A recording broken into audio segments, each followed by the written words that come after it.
What's up, everyone? Welcome to today's video. Welcome to the Gamer Dad channel. Thank you very much for tuning in. So today I wanted to take some time to talk a little bit about game development and game design elements in the Division 2 that actually do stand out. The Division 2 on its onset was very different from the first game.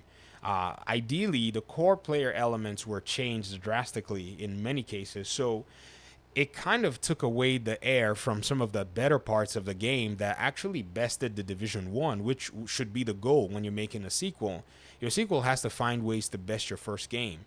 But I think overall with the design, they changed so many elements that it almost made the game unrecognizable. And so even the addition of better elements, kind of also maybe compounded to that idea rather than actually help shine.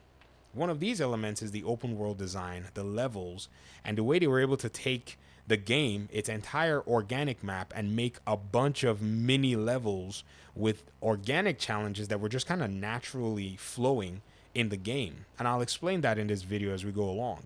So I'm here at the Fallen Cranes control point. It's a control point where, it's taking a location from the map itself, which, by the way, this is actually a one-to-one representation of this portion of Washington, D.C.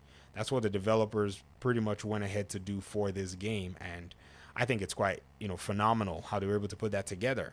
So they took these existing locations, and they basically created like these little maps or these little small points where you can deal with from all kinds of different aspects, allowing for multi-dynamic gameplay encounters. So with the control point like Fallen Cranes, you have like four major areas that you can approach it from.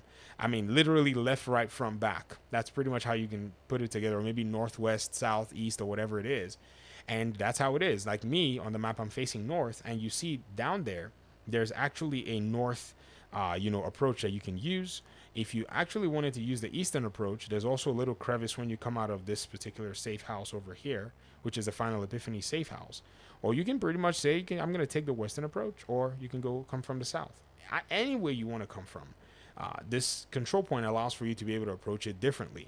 Now, eventually, as a player, you find the most optimal way. You're not really paying too much attention to that, or you can approach it from anywhere. It doesn't matter depending on your crew, your gear sets, or how you want to play. If you want to play with the gun build, this is probably a better way to go. This acts like a bird's nest of some kind. So within this one small piece of real estate, there's so much that's going in. It's insane how they packed it up. And then you do a two-phase run where you take out all the bad guys, and then you defend the control point. This is just normal control point, setup. But one thing that they did again that kind of allowed for this control point aspect to, increase in difficulty is before they added the world modifiers. These were actually modifiers that eventually got added to the game. We used to be able to do world tiers, and then you got to tier 5, and you were playing at the, in quote, max difficulty. Was they allowed for the control points eventually as you're going through the map. They started to separate them a lot more from the proximity to the safe houses. So some control points that are, in quote, slightly more difficult, not like they're too different from others, just have a longer distance that you have to run from a safe house or from a fast travel point. Because in these control points, they maintained high difficulty. So yes, there's the incident that you will basically, get, bodied. And so for you to basically come back and join the fight, you got to quickly fast travel and spawn in specific locations. And so you'll notice that some control points are notoriously far away from safe houses around the map and stuff. So this is an organic way that they used to actually make it a little bit more difficult. Another thing that added to the layer of the difficulty is the encounters around each control point. Now, back then, and still till date, you can level up a control point to control point alert 4. And all that you do is, basically do activities that are around each control point, and it will start to level it up depending on your world tier or your world difficulty. My world difficulty is already heroic, so everything's already automatically leveled up. This was a request that the community made to the devs, and the devs went ahead and put it that way. You didn't have to do those activities to get level 4 control points and then have to farm those. You could just change your world and farm level 4 or level 3 control points.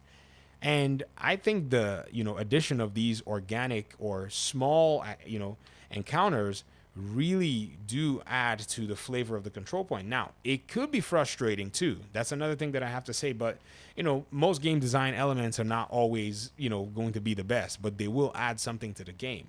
And these little things like territory control or say like on this side of the map where there's like a hostage, encounter where you have to save a hostage. These can bleed into your control points, especially when you're already, in the middle of the heat of the battle. Bullets start flying. Enemy NPCs that are around there could get aggroed, and then they come join the fight, and it makes it much more of a longer, encounter. So sometimes even a control point can take you longer than Lincoln Memorial, that is actually much more, linear. So why am I actually talking about these control points? Well, compared to your bread and butter missions, their job is to provide you familiarity and at the same time some level of spontaneity. So they need to be spontaneous, and they are spontaneous because every encounter you have at a control point is somewhat different, even though the enemy NPCs will spawn from similar locations as well. But all of the dynamics have just pretty much explained, including things like the resource convoy, which is trying to make its way to the chopping block, is also an aspect of it. And something like this, if I wanted to really farm a control point like this, I'd definitely fire that resource convoy and say, hey guys, you guys are with me. I'm not going to let you go. I really need to farm all of you, in that regard. So, that's the really cool thing about the control point system, and why I think it really does allow for, an extra addition to everything that's going on. But, that's pretty much my own thought process surrounding this. And then there's one final thing, and that's the way you actually call, for assistance in your control points, because you really have to find yourself in an open area to be able to light the flare. And one thing that you got to be very careful about is that you actually light the flare before you start, which I didn't do. But some control points also make it slightly difficult as well for you to be able to light that flare. Example being Metro Ruins. Metro Ruins, you really got to work your way before actually getting the opportunity to light that flare. You earn that flare. And, I think it's Metro Ruins. It's this one over here in the middle of the map as you're approaching Southwest. Yeah, like you really got to work to it. Now, it's close to, a mission spawn point. But, once you make your way down into, the ruins, or is this Sinkhole? It's Metro Ruins, yeah. You have to kind of play your way up to be able to go ahead and then light the flare. And that's another layer of difficulty that brings to life the amount of work that was put into thinking through the different levels. There's ruins everywhere. Yes, there are all kinds of shenanigans going on. Yes, but, by and large, this is one of the most avoided control points, by the way. Why? Not because it's, too different. It's because its level design is different. That adds to its complexity. That adds to what makes it very dynamic in the game. And I'm sure, for most people, they just probably look at it and say if it's an efficient thing or an efficiency type deal, they probably won't farm it. But if it's a matter of saying, okay, we want to give ourselves a good control point challenge, or you just want to enjoy, aspects of the game that you don't necessarily touch, then this is one of those control points that, it's just so well designed. The access points are so cool.